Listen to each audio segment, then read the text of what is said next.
My mother refers to me as her wild child.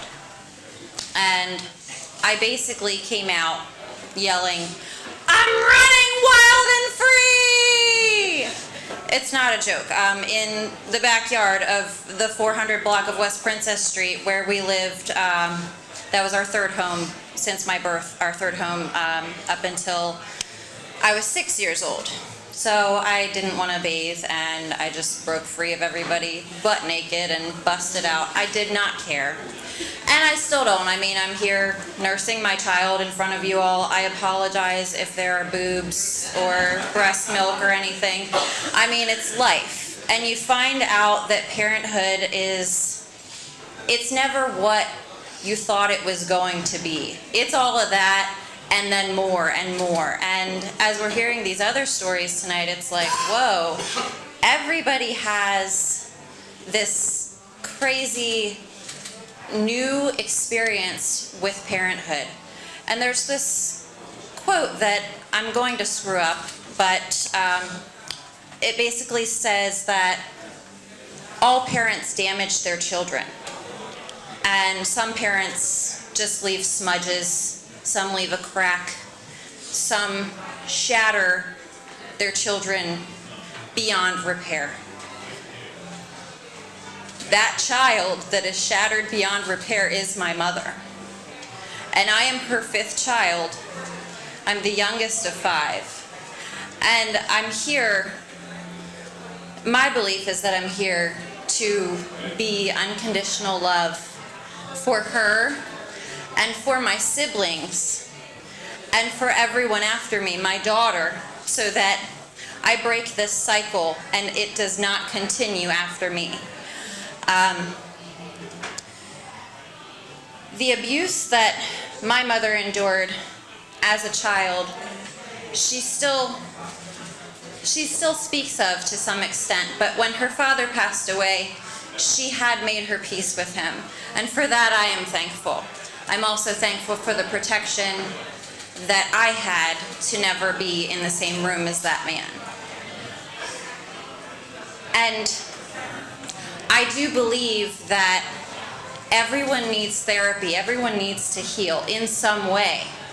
Now, my mother never had professional therapy, at least not to the best of my knowledge. Her medication has always been whatever was prescribed, which is sadly still true. And also, I learned how to play the jukebox and shoot pool prior to learning cursive because I missed that much school. So that pretty much tells you what her other medication was. At 6 years old, I was placed in foster care. I was taken from my mother. It was deemed really out of her hands to be able to be a good parent to me.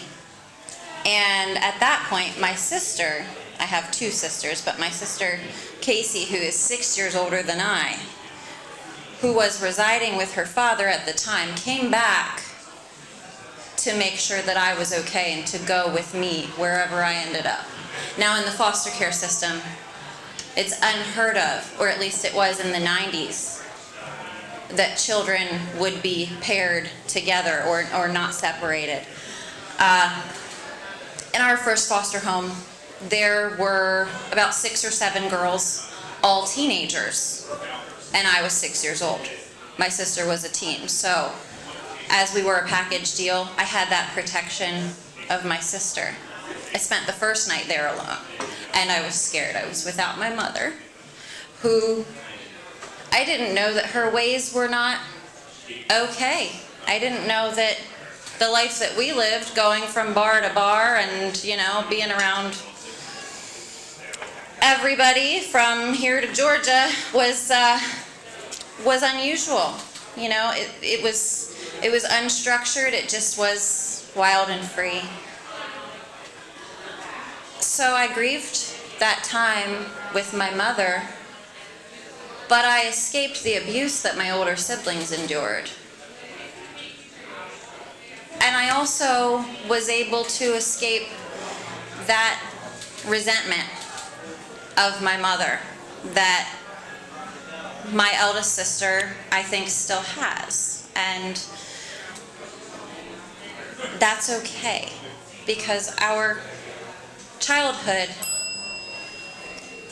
sometimes shatters us. And I think it may have done that just almost too far for my oldest sister. But I'm here to be that unconditional love for her as well. And I'm hoping that I get to be the gold that binds, as Asians believe, once something is cracked, you repair it to honor its cracks. So gold and silver, every color that you can imagine.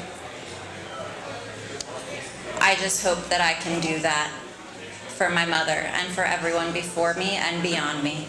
Thank you.